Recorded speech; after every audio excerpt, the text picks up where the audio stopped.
Bien, entonces aquí lo que vamos a hacer es un ejemplo del análisis térmico de una dimensión en el cual tenemos una barra esbelta de área de sección transversal constante y que en sus extremos está en contacto con fluidos que tienen diferentes temperaturas, T infinito 1 y T infinito 2 respectivamente, y coeficientes de convección H1 y H2.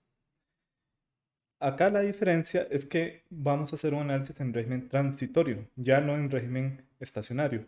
Y para ello entonces hay que asignar el valor de la temperatura inicial de toda la barra.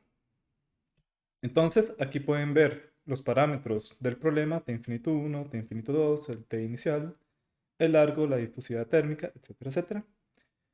Y a continuación lo que vamos a hacer es deducir el esquema numérico para este problema. En el caso de los nodos internos, esos ya se dedujeron. En el caso de los nodos internos, se puede ver que el esquema numérico es este que obtuvimos anteriormente, en donde la temperatura del nodo M en el instante I más 1 va a ser igual a tau por la temperatura del nodo M-1 en el instante I, menos dos veces la temperatura del nodo M en el instante I, más la temperatura del nodo M más 1 en el instante I, más la temperatura del nodo M en el instante I.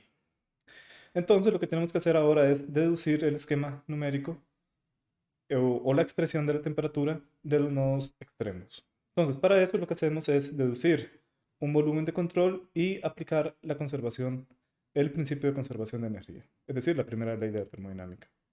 Entonces, en el caso del nodo del extremo izquierdo, lo que tenemos acá es el volumen de control, en donde este volumen de control tiene un espesor delta x medios, porque la distancia entre el nodo 1 y 2 es simplemente x, y sobre este volumen de control vamos a tener los siguientes flujos de calor, Q1 punto y Q2 punto. Q1 punto se debe a un flujo de calor por convección, mientras que Q2 punto se debe a conducción.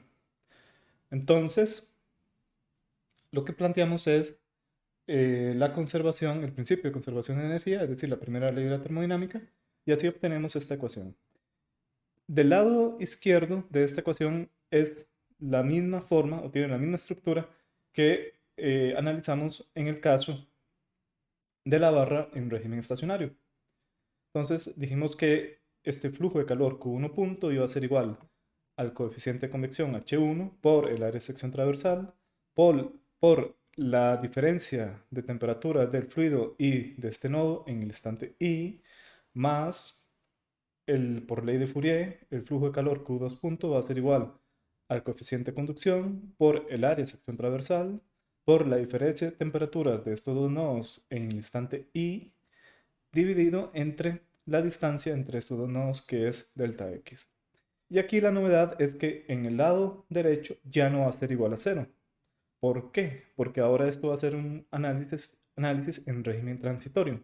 Anteriormente, esta ecuación sí era igual a cero porque estábamos llevando a cabo un análisis en régimen estacionario. Entonces lo igualábamos a cero. Pero como ahora ya no estamos haciendo un análisis en régimen estacionario, sino que un análisis en régimen transitorio, entonces acá lo que tenemos que poner va a ser el CV, ¿cómo se llama? La capacidad calorífica por la masa, que esa se puede describir como el ρ, la densidad por el volumen, multiplicado por la derivada de la temperatura con respecto al tiempo. Y esta derivada de la temperatura con respecto al tiempo, habíamos dicho que iba a ser la temperatura en el nodo, en este caso, en el nodo 1, en el instante i más 1, menos la temperatura del nodo 1 en el instante i, dividido entre delta t. ¿Ok? Entonces ahora lo que hacemos es multiplicar esta ecuación por delta x entre a por k y así obtenemos esta ecuación un poco más clara. Vean que aquí ya introdujimos la difusividad térmica, que es un parámetro del material, y ahora lo que hacemos es usar la definición del número de Fourier para así obtener esta otra expresión simplificada. Vean que el número de Fourier relacionaba este alfa con delta x cuadrado y el delta t. Todo esto lo permitía resumir en un único parámetro que era el parámetro tau. Y ahora sí lo que hacemos es despejar la temperatura del nodo 1 en el instante i más 1. Bueno, aquí también usamos la definición previamente establecida del número de Biot BI, B, BI sub 1, y ahora sí despejamos la temperatura del nodo 1 en el instante i más 1. Y de esta forma obtenemos esta ecuación. Entonces, uno podría hacer un análisis semejante para el nodo del extremo derecho y uno llegaría a esta otra expresión. La temperatura del nodo M mayúscula, es decir, en el último nodo, en el instante I más 1 va a ser igual a 2 veces tau por B sub 2 por la diferencia en temperatura del fluido T infinito 2 y del nodo M mayúscula más más la temperatura del nodo M menos 1 en el instante I menos la temperatura del nodo M mayúscula en el instante I más la temperatura del nodo M mayúscula en el instante I. Ahora, en el script que se llama transitorio 1D, que eso está en la carpeta de laboratorios, en el problema 8, perdón, no, en el en la carpeta que dice problema 5, se muestran las principales secciones de código que son los que se muestran a continuación. Entonces aquí tenemos los parámetros del problema, aquí tenemos el alfa, el k, el h1, el h2, el t infinito 1, el t infinito 2, la distancia y el número de nodos. Yo creo que acá no hay mucho que discutir, es bastante obvio. Y acá, con el número de nodos, que en este caso es 20, pero podría haber sido 100 o 200 o los que ustedes quieran, eso tiene un efecto, digamos, en la exactitud de los resultados. Normalmente, en términos generales, entre mayor sea el número de nodos, más exacto va a tender a ser los resultados, solo que a cierto punto, a partir de cierto punto, uno no va a encontrar eh, mayor mejoría con respecto al número de nodos. Entonces, el delta x va a ser simplemente la distancia, que va a ser 1 metro, en este caso, dividido entre el número de nodos menos 1. ¿Por qué? Porque, por ejemplo, si hay 20 nodos, vamos a tener 19 intervalos. ¿Okay?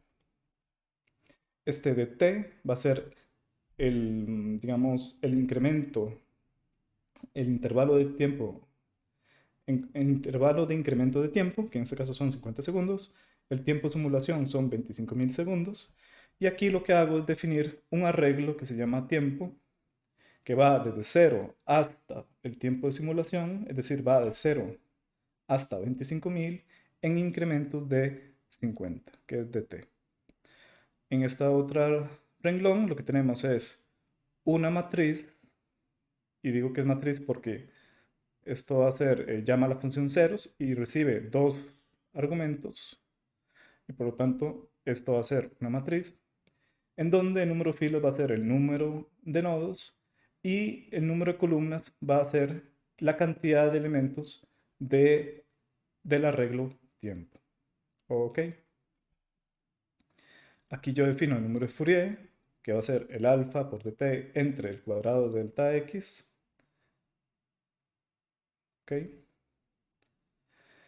Y acá defino los números adimensionales biot 1 y biot 2. ¿Ok? Que en este caso va a ser h1 por delta x entre k y en este otro caso va a ser h2 por delta x entre k. Y la condición inicial, que esto es algo, la parte novedosa de este tipo de análisis, es que inicialmente por ser análisis en régimen transitorio, la temperatura inicial de toda la barra tiene que ser algo preestablecido.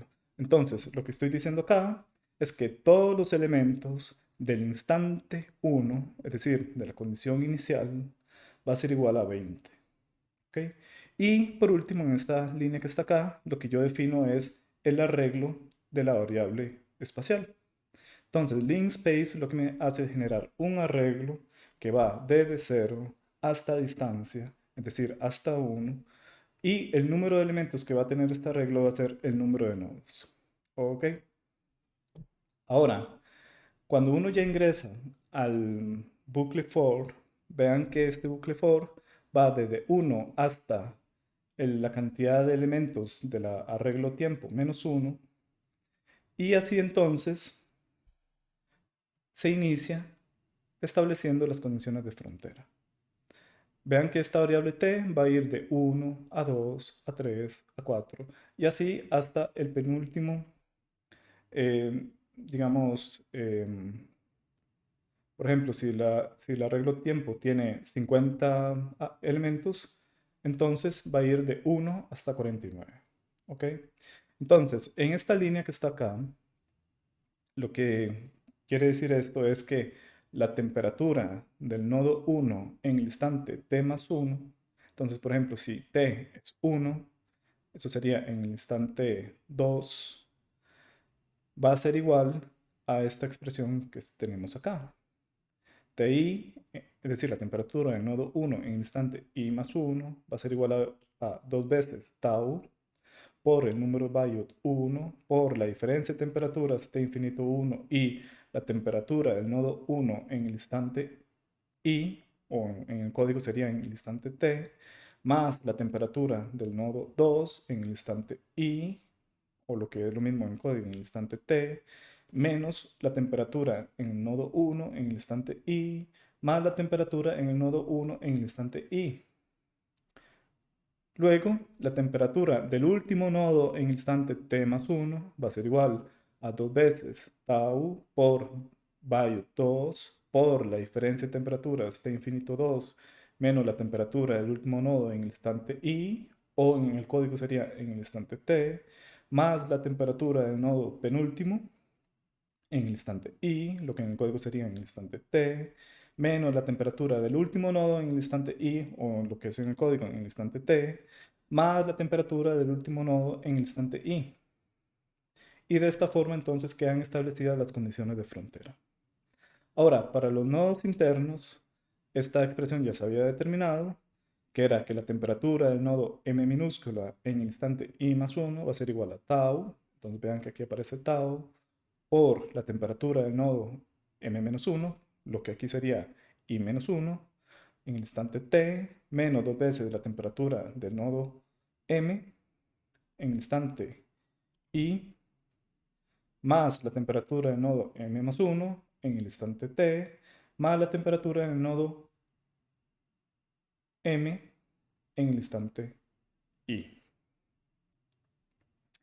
Y ya por último, aquí lo que hago es graficar em, simplemente la temperatura, de tal forma que cuando yo ejecuto el script, lo que voy a obtener es algo así.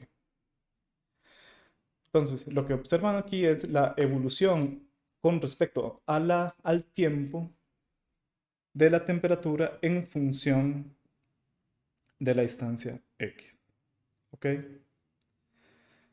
Entonces, esto es muy interesante y muy bonito porque, a diferencia del régimen estacionario, donde lo único que obtenía era la distribución de la temperatura cuando ya ha alcanzado el equilibrio térmico, este tipo de análisis, me refiero al régimen transitorio, me brinda a mí la información de cómo va evolucionando la temperatura a partir de la temperatura inicial, o lo que es lo mismo, a partir de las condiciones iniciales.